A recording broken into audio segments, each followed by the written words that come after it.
जय हिंद दोस्तों, कैसे हैं आप सब। तो आशा करते हैं कि आप अच्छे होंगे और घर में होंगे, सुरक्षित होंगे। तो हम लोग स्पीडी सामान्य विज्ञान का प्रश्न स्टार्ट कर रहे हैं, जिसमें आपको देखने को 750 प्लस प्रश्न मिलेगा। और ये जो विज्ञान का प्रश्न होगा ये पूरा निचोड़ होगा स्पीडी का। तो हम लोग इसी को चलाएंगे। ये हम लोग का ये जो सेट होगा ये 10 सेट होगा। एक सेट में आपको 75 प्रश्न देखने को मिलेगा। तो आप लोग हमारे साथ जुड़े रहिए और चलिए हम लोग सेट को स्टार्ट करते हैं। प्रतिदिन आपको एक एक सेट दिया जाएगा। तो यह प्रश्न यहाँ पर पहला प्रश्न ये रहा। पहला प्रश्न यहाँ इसका जो प्रश्न होता है कुछ हार्ड नहीं होता है। ये प्रश्न धीरे धीरे ये आपको हार्ड मिलना शुरू हो जाएंगे। ये पहला सेट पहला है तो इसमें आपको कुछ इजी ही प्रश्न मिलेंगे। चलिए देखते हैं आप कितना इसमें सही कर पा रहे हैं, क्योंकि स्पीडी जो हर कोई पढ़ा होता है, स्पीडी इसमें हर कोई पढ़ा होता है, हर कोई इससे भली भांति परिचित होता है। तो चलिए पहला प्रश्न यहाँ पर देखिए, कह रहे कि निम्नलिखित में से कौन वायु प्रदूषक नहीं है। तो वायु प्रदूषक नहीं है, इसमें आपका राइट आंसर हो जाएगा ये CO2 है, जो वायु प्रदूषक बिल्कुल नहीं है। चलिए अगला प्रश्न देखते हैं। तो प्रश्न यहाँ पर देखिए, प्रथम जीव की उत्पत्ति हुई। प्रथम जीव की उत्पत्ति तो ये जल में हुई थी। जो जीवों की प्रथम उत्पत्ति हुई है जल में हुई। राइट आंसर इसका सी हो जाएगा। इसके थोड़ा टिक मार दिया गया तो इसमें आपको थोड़ा सा दिक्कत हो सकता है, लेकिन अगले सेट में ये से आपका ये जो टिक है ये नहीं मारा रहेगा, क्योंकि ये बुक ही में टिक मार दिया गया है। चलिए अगला प्रश्न क्या है। प्रश्न यहाँ पर देखिए, प्रश्न है कि जीव की उत्पत्ति जीव से होती है, जीव से होती है। इस कथन का सत्यापन किया। तो इस कथन का जो सत्यापन किया गया ओपेरिन के द्वारा किया गया था। ओपेरिन के राइट आंसर इसमें आपका डी हो जाएगा। चलिए अगला प्रश्न देखते हैं। तो प्रश्न है कि पौधों के किस भाग से कॉफ़ी प्राप्त होता है। तो कॉफ़ी जो प्राप्त होता है ये बीजों से प्राप्त होता है। राइट आंसर बी हो जाएगा। चलिए अगला प्रश्न हम लोग का 5वें नंबर है कि निकोटिन पाया जाता है। तो ये निकोटिन कहाँ पाया जाता है। ये तंबाकू की पत्ती में पाया जाता है। तंबाकू के पत्ती में ये निकोटिन पाया जाता है। चलिए नेक्स्ट प्रश्न हम लोग का 6ठे नंबर प्रश्न है कि कीटभक्षी पौधा है। तो कीटभक्षी पौधा है ये ड्रोसरा जो पौधा है ये कीटभक्षी है। नेक्स्ट प्रश्न हम लोग देखते हैं। प्रश्न यहाँ पर DNA का मॉडल प्रस्तुत करने के लिए 1962 में नोबेल पुरस्कार मिला था। तो ये DNA का जो मॉडल प्रस्तुत करने के लिए 1962 में नोबेल पुरस्कार मिला, यह किसको मिला था। तो यह नोबेल पुरस्कार जो मिला था ब्रिगस एवं किंग को। ब्रिगस एवं किंग ये दो व्यक्ति हैं, इन्हीं को मिला था। राइट आंसर डी हो जाएगा। चलिए अगला प्रश्न देखते हैं। प्रश्न हम लोग का आनुवांशिकता के जन्मदाता। आनुवांशिकता के जन्मदाता कौन है। तो Gregor John Mendel. Right answer D हो जाएगा। ग्रेगर जॉन मेंडल, यहाँ पर मेंडल दिया गया है। चलिए अगला प्रश्न हम लोग देखते हैं। प्रश्न है कि आलू क्या है। तो आलू एक तना है। आलू क्या है। आलू एक तना का रूपांतरण है। चलिए नेक्स्ट प्रश्न हम लोग का है कि चेचक के वैक्सीन को सर्वप्रथम तैयार किया। यह चेचक के वैक्सीन को सर्वप्रथम किसके द्वारा तैयार किया गया। तो यह किया गया था डॉक्टर जेनर ने किया था। ठीक, राइट आंसर इसका बी हो जाएगा। चलिए नेक्स्ट प्रश्न हम लोग का है कि निम्नलिखित में से कौन सी बीमारी पर काबू पा लिया गया है। तो कौन सी बीमारी पर काबू पा लिया गया है, वो है आपका TB। ठीक, ये कौन सा बीमारी है, TB। राइट आंसर ए हो जाएगा। TB पर काबू पा लिया गया है। चलिए अगला प्रश्न यहाँ पर देखिए। प्रश्न है कि भारत के लोगों की भाषा में पाया जाता है। भारत के लोगों की भाषा में पाया जाता है। तो 1 से 30 ppm DDT पाया जाता है। ठीक, 1 से 30 ppm DDT पाया जाता है। राइट आंसर बी हो जाएगा। चलिए अगला प्रश्न हम लोग देखते हैं। प्रश्न यहाँ पर प्राकृतिक कीटनाशक एजाडिराक्टिन प्राप्त होता है। यह प्राकृतिक कीटनाशक एजाडिराक्टिन प्राप्त होता है। ये किससे प्राप्त होता है। तो ये नीम से प्राप्त होता है। राइट आंसर इसका बी हो जाएगा। ये नीम से प्राप्त होता है। चलिए अगला प्रश्न हम लोग का है कि एंटीबायोटिक होती है। तो ये एंटीबायोटिक एक दवाई होती है। राइट आंसर बी हो जाएगा। ये एंटीबायोटिक दवाई होती है। अगला प्रश्न है कि निम्नलिखित में से कौन दूध को दही बनाता है। तो दूध को दही कौन बनाता है। यह दूध का दही बनाता है आपको lactobacillus. Lactobacillus right answer B हो जाएगा। चलिए अगला प्रश्न देखिए। इन्फ्लुएंजा H1N1 को अधिक प्रचलित रूप में जाना जाता है। तो इसको स्वाइन फ्लू के नाम से जानते हैं। ठीक, ये इन्फ्लुएंजा को स्वाइन फ्लू के नाम से भी जाना जाता है। राइट आंसर बी हो जाएगा। चलिए नेक्स्ट प्रश्न हम लोग का है यहाँ पर कि रडार का आविष्कारक कौन था। रडार का आविष्कारक कौन था, तो इसका राइट आंसर हो जाएगा ये रॉबर्ट वाटसन। राइट आंसर एक कर लीजिए, रडार का आविष्कारक रॉबर्ट वाटसन। नेक्स्ट प्रश्न हम लोग का 18वें नंबर प्रश्न है कि मनुष्य में एफ्लोटॉक्सिन खाद्य विषाक्तन द्वारा सामान्य कौन सा अंग प्रभावित होता है, तो इसके द्वारा यकृत प्रभावित होता है। एफ्लाटॉक्सिन के द्वारा ये यकृत प्रभावित होता है। राइट आंसर डी कर लीजिएगा। चलिए अगला प्रश्न हम लोग क्या, निम्नलिखित में से किस विटामिन में कोबाल्ट होता है, तो किस विटामिन में कोबाल्ट होता है, तो विटामिन B12 में कोबाल्ट पाया जाता है। चलिए अगला प्रश्न हम लोग का यहाँ पर है कि इनमें से रक्तदाब का मापक यंत्र कौन सा है। रक्तदाब का मापक यंत्र कौन सा है, तो स्फिग्नोमैनोमीटर। याद रखिएगा स्फिग्नोमैनोमीटर, इसके द्वारा रक्तदाब मापा जाता है। नेक्स्ट प्रश्न हम लोग का यहाँ पर है कि विद्युत उत्पन्न करने के लिए कौन सी धातु का उपयोग होता है। विद्युत उत्पन्न करने के लिए कौन सी धातु का उपयोग होता है, तो इसमें यूरेनियम का उपयोग होता है। राइट आंसर ये हो जाएगा यूरेनियम। चलिए अगला प्रश्न हम लोग का है कि लोलक की कालावधि, तो लोलक की कालावधि टाइम पीरियड क्या होता है, तो इसके लंबाई के ऊपर निर्भर करता है। जो लोलक की ये काल अवधि है ये उसकी लंबाई पर निर्भर करता है। राइट आंसर बी हो जाएगा। चलिए नेक्स्ट प्रश्न देखते हैं। प्रश्न यहाँ पर है कि चुंबकीय सुई किस तरह संकेत करती है। चुंबकीय सुई किस तरह संकेत करती है, तो ये संकेत करती है उत्तर दिशा की ओर। उत्तर दिशा की ओर चुंबकीय सुई संकेत करती है। चलिए अगला प्रश्न देखिए। प्रश्न यहाँ पर है कि श्वेत प्रकाश को नली में कैसे पैदा करते हैं। श्वेत प्रकाश को नली में कैसे पैदा करते हैं, तो इसको तंतु को गर्म करके नाली में पैदा करते हैं। राइट आंसर इसका बी हो जाएगा। ठीक, चलिए नेक्स्ट प्रश्न देखते हैं। तो प्रश्न है कि महासागर में ऊंची जल तरंगे कैसी होती है। महासागर में ऊंची जल तरंगे कैसी होती है, ऊंची जल तरंगे कैसी होती है, तो चंद्रमा से होती है। ठीक, इसमें राइट आंसर डी हो जाएगा। ये ऊंची जल तरंगे चंद्रमा से होती है। राइट आंसर डी कर लीजिए। और अगला प्रश्न देखते हैं। प्रश्न हम लोग का है कि कमरे को ठंडा किया जा सकता है, तो कमरे को ठंडा किया जा सकता है संपीड़ित गैसों को छोड़ने से। संपीड़ित गैसों को छोड़ने से कमरा को ठंडा किया जा सकता है।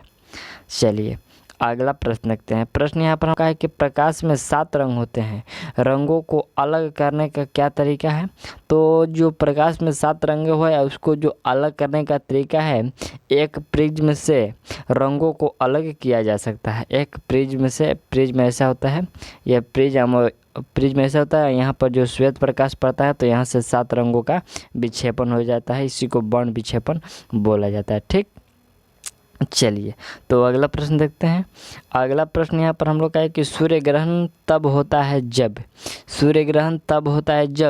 चंद्रमा बीच में होता है। ठीक, चंद्रमा बीच में होता है। सूर्य और पृथ्वी के बीच जब चंद्रमा आ जाता है तो ये सूर्य ग्रहण होता है। ठीक, आपको याद रखना है कि ये सूर्य, यहाँ पर फिर से समझाते हैं, ये सूर्य ग्रहण तब होता है जब उसके बीच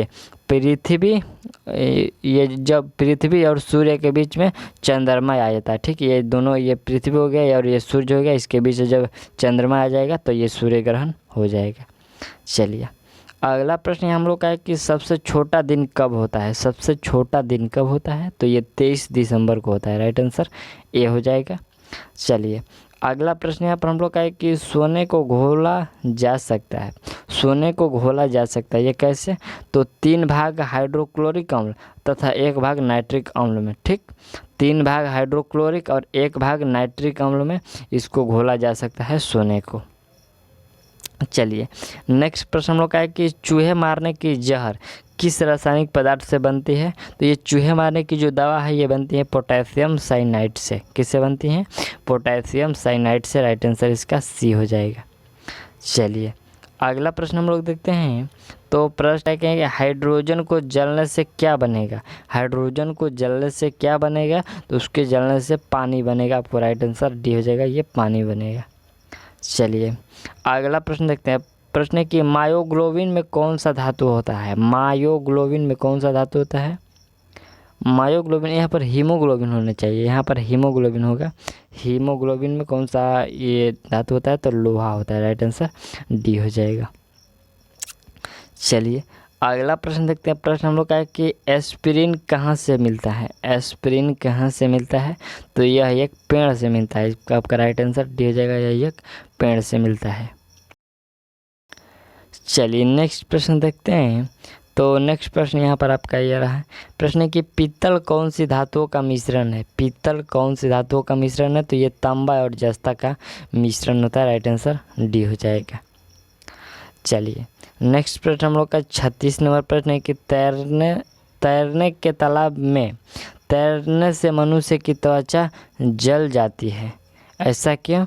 तो ऐसा क्लोरीन के कारण होता है। ठीक, ये जो तालाब में तैरने से मनुष्य की त्वचा है वो जल जाता है, ये क्लोरीन के कारण।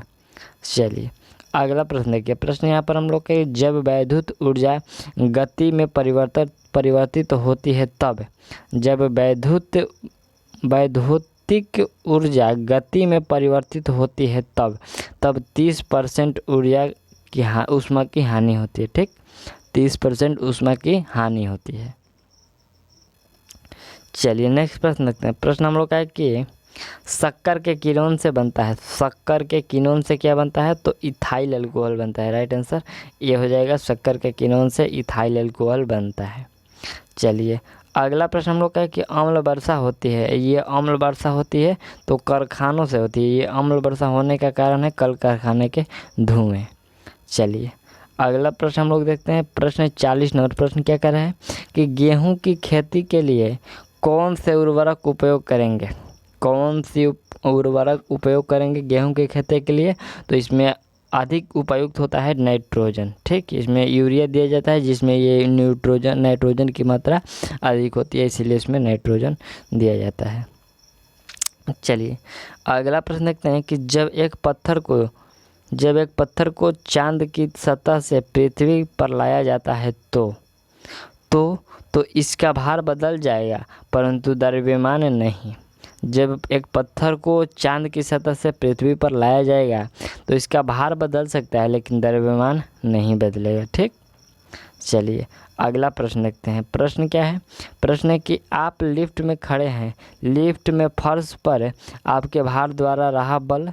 तो लिफ्ट में खड़े हैं, लिफ्ट में फर्श पर आपके भार द्वारा रहा बल, तो वह लिफ्ट के 9.8 मीटर प्रति सेकंड के त्वरण से नीचे आते समय शून्य होगा। ठीक, आते समय शून्य होगा। राइट आंसर बी हो जाएगा इसका। चलिए अगला प्रश्न देखते हैं। प्रश्न यहाँ पर देखिए। प्रश्न है कि आमतौर पर सुरक्षा फ्यूज लगाने के लिए प्रयोग होने वाला तार किस पदार्थ का बना होता है? तो आमतौर पर ये जो सुरक्षा फ्यूज लगाने वाला बना होता है तार, ये बना होता है टीन और शीशे का एक मिश्र धातु होता है। ठीक, शीशे और टीन का ये एक मिश्र धातु होता है जो फ्यूज होता है। चलिए अगला प्रश्न देखते हैं। प्रश्न देखिए। प्रश्न कह रहा है कि पीतल के बर्तनों को कतई करते समय गर्म बर्तनों की सफाई के लिए प्रयोग किए जाने वाले अमोनिया क्लोराइड के चूर्ण से निकलने वाला धुआं है। तो अमोनिया क्लोराइड के चूर्ण से निकलने वाला धुआं कौन सा है? वह अमोनिया और हाइड्रोक्लोरिक एसिड होता है। अमोनिया और हाइड्रोक्लोरिक एसिड होता है वह धुआं। राइट आंसर डी हो जाएगा।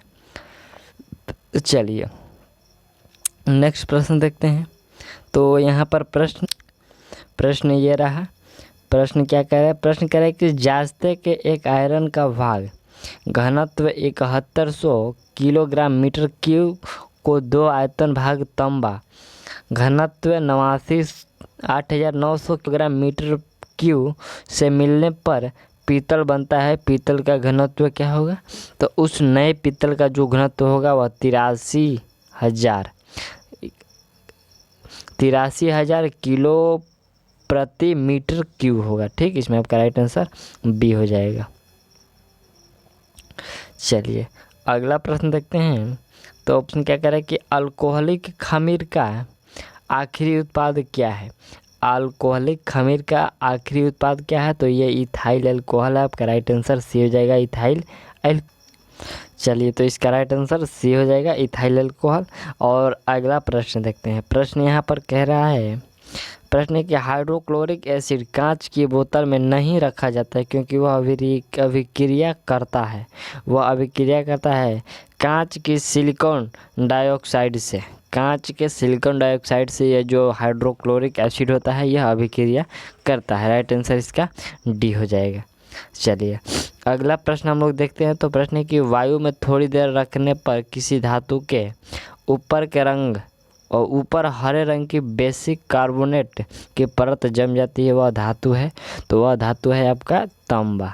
वो कौन सी धातु है? तांबा है, जिस पर हरे रंग के ये बेसिक कार्बोनेट चढ़ जाते हैं, उसकी परत लग जाता है। चलिए अगला प्रश्न हम लोग का है कि कृत्रिम फलों को कृत्रिम रूप से पकाने के लिए प्रयोग में लाई जाने वाली गैस का नाम है। तो कच्चे फलों को कृत्रिम रूप से पकाने के लिए प्रयोग में लाई जाने वाले गैसों का नाम है एथिलीन एवं एसिटिलीन। एथिलीन और एसिटिलीन, इसमें दो गैस हैं, ये एक ही गैस है। राइट आंसर इसका डी हो जाएगा। नेक्स्ट प्रश्न देखते हैं। तो प्रश्न यहाँ पर है कि विस्फोटक नाइट्रोग्लिसरीन एक है। तो ये जो विस्फोटक नाइट्रोग्लिसरीन है एक, तो यह एक एस्टर है। राइट आंसर डी कर लीजिए, एस्टर है। अगला प्रश्न देखते हैं। प्रश्न क्या है? प्रश्न यहाँ पर कह रहा है कि जास्ते को एक बर्तन पर विद्युत लेपन की विधि में बर्तन को ऋण ध्रुव और शुद्ध जास्ते को धन ध्रुव बनाया जाता है। राइट आंसर डी हो जाए, सी हो जाएगा। ये जो कह रहा है कि बर्तन को ऋण ध्रुव को, शुद्ध जास्ते को और ये धन ध्रुव को बनाया जाता है। राइट आंसर सी कर लीजिए। और अगला प्रश्न देखते हैं। प्रश्न है कि यहाँ पर वायु में कौन सी नोबेल गैस नहीं होती है? तो वायु में ये जो रेडॉन होती है यह नहीं होती है। ठीक, चलिए अगला प्रश्न है कि शुष्क बर्फ क्या है? तो ये शुष्क बर्फ है जो ठोस कार्बन डाइऑक्साइड है। राइट आंसर बी हो जाएगा, ये ठोस कार्बन डाइऑक्साइड होता है शुष्क बर्फ। और अगला प्रश्न है कि निम्नलिखित में से कौन सा विटामिन खून के जमने में आवश्यक होता है? तो खून के जमने में भी विटामिन आवश्यक होता है, विटामिन के होता है। चलिए अगला प्रश्न क्या है? प्रश्न निम्नलिखित में से कौन सा हार्मोन है? तो ये जो कौन सा हार्मोन है, इन चारों में से एक हार्मोन खोजना है। तो इसमें जो इंसुलिन होता है ये हार्मोन होता है। चलिए नेक्स्ट प्रश्न है विकास का कारण है। तो विकास का कारण है पीढ़ी से पीढ़ी अनुकूलन। पीढ़ी से पीढ़ी का अनुकूलन ये विकास का कारण है। अगला प्रश्न देखते हैं। प्रश्न यहाँ पर प्रश्न है कि क्लोरोफिल में कौन सी धातु आयन पाया जाता है? क्लोरोफिल में कौन सा धातु आयन पाया जाता है? तो इसमें राइट आंसर हो जाएगा मैग्नीशियम पाया जाता है क्लोरोफिल में। अगला प्रश्न यहाँ पर हम लोग का है कि निम्नलिखित में से कौन सा मनुष्य में अवशेषी अंग नहीं है? अवशेषी अंग नहीं है तो सामने वाले चपटा दांत या कृतंक, ये जो है अवशेषी अंग नहीं है। चलिए अगला प्रश्न क्या है? प्रश्न है कि शर्कराओं में सबसे मीठा होता है। तो ये फ्रूक्टोज होता है। शर्कराओं में सबसे मीठा फ्रूक्टोज। अगला प्रश्न देखते हैं। प्रश्न हम लोग का है कि इस सदी की शुरुआत में हवाई जहाज़ का आविष्कार किसने किया था? तो यह राइट ब्रदर्स के द्वारा किया गया था। इस सदी में हवाई जहाज़ का आविष्कार। चलिए अगला प्रश्न हम लोग का है कि टेलीस्कोप की खोज किस वैज्ञानिक ने की थी? तो टेलीस्कोप का खोज गैलीलियो के द्वारा किया गया था। राइट आंसर डी हो जाएगा। अगला प्रश्न यहाँ पर हम लोग का है कि निम्नलिखित में से किसमें ऋणात्मक आवेश होता है? तो ऋणात्मक आवेश बीटा किरण में होता है। बीटा किरण में ऋणात्मक आवेश होता है। अगला प्रश्न देखते हैं। प्रश्न हम लोग का है कि दो उत्तरोत्तर श्रृंग अथवा दो उत्तरोत्तर गर्त के बीच की दूरी क्या कहते हैं? तो इस बीच की दूरी को तरंग दैर्घ्य कहते हैं। राइट आंसर बी हो जाएगा, तरंग दैर्घ्य कहते हैं। अगला प्रश्न क्या है? प्रश्न यहाँ पर थोड़ा सा मिट गया, नहीं दिखाई दे रहा है कि संवेग के अनुपात में कौन सी भौतिक राशि प्राप्त की जा सकती है? तो यहाँ पर द्रव्यमान हो जाए, पदार्थ हो सकते हैं। यहाँ पर पदार्थ होगा। ठीक, यहाँ पर पदार्थ के संवेग के अनुपात में कौन सी भौतिक राशि प्राप्त की जा सकती है? तो द्रव्यमान। अगला प्रश्न हम लोग का है बल गुणनफल है। तो बल भार और त्वरण का गुणनफल होता है। चलिए अगला प्रश्न है कि निम्नलिखित में से कौन सी राशि सदिश नहीं है? यहाँ पर सदिश राशि कौन सा नहीं है? तो आयतन सदिश राशि नहीं है। चलिए अगला प्रश्न है कि 1 किलोमीटर की दूरी का तात्पर्य पर है। 1 किलोमीटर दूरी का तात्पर्य पर है 1000 मीटर। राइट आंसर सी हो जाएगा 1000 मीटर। अगला प्रश्न हम लोग का है कि त्वरण ज्ञात करने का सही सूत्र, तो इसका सही सूत्र होता है ए बराबर v माइनस यू बटा टी, यानी कि by t. Right answer C हो जाएगा। चलिए अगला प्रश्न यहाँ पर देखते हैं। प्रश्न है कि सल्फर हेक्साफ्लोराइड अणु का आकार कौन सा है। सल्फर हेक्साफ्लोराइड अणु का आकार कौन सा है, तो अष्टफलकीय है। अष्टफलकीय है। राइट आंसर भी हो जाएगा। चलिए अगला प्रश्न देखते हैं। यहाँ पर पहला प्रश्न देख रहे हैं कि एक तत्व X की वास्तव कक्षा में 4 इलेक्ट्रॉन है। हाइड्रोजन के साथ इसके यौगिक का कौन सा सूत्र होगा, तो इसके यौगिक का जो सूत्र होगा XH4 होगा। इसका राइट आंसर डी हो जाएगा। चलिए अगला प्रश्न देखते हैं। 71 नंबर प्रश्न क्या है। प्रश्न है कि तीसरे और चौथे समूह के ऑक्साइड का सामान्य गुणधर्म क्या है, तो इसका सामान्य गुणधर्म है बेसिक और एसिडिक। चलिए अगला प्रश्न देखते हैं।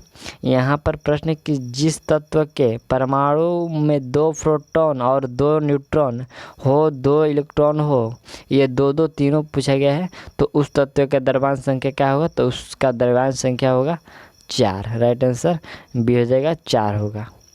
चलिए अगला प्रश्न देखते हैं। यहाँ पर प्रश्न है कि निम्नलिखित में से कौन सी इलेक्ट्रॉनिक संरूपण धातु तत्वों के लिए होता है, तो धातु तत्वों के लिए 2, 8, 8 और 2 होता है। ठीक है, राइट आंसर डी हो जाएगा। चलिए अगला प्रश्न यहाँ पर 74वें नंबर प्रश्न है कि निषेचन की क्रिया कहाँ पर होती है, तो ये निषेचन की क्रिया अंडवाहिनी में होती है। राइट आंसर बी हो जाएगा। और अगला प्रश्न ये 75वें नंबर प्रश्न अंतिम प्रश्न है कि थायराइड ग्रंथि के थायरॉक्सिन स्रावित करने थायराइड ग्रंथि से थायरॉक्सिन स्रावित करने के लिए उत्तेजित करने वाला अंतःस्रावी हार्मोन कौन सा है, तो अंतःस्रावी हार्मोन है TSH। राइट आंसर इसका ए हो जाएगा। तो ये हम लोग का सेट 1 में हम लोग 75 क्वेश्चन कंप्लीट कर लिए और ये आशा करते हैं कि आपको अच्छा लगा होगा। तो सेट 2 आपको जल्द ही प्रोवाइड कर दी जाएगी। तब तक के लिए थैंक्स, मिलते हैं अगले वीडियो में।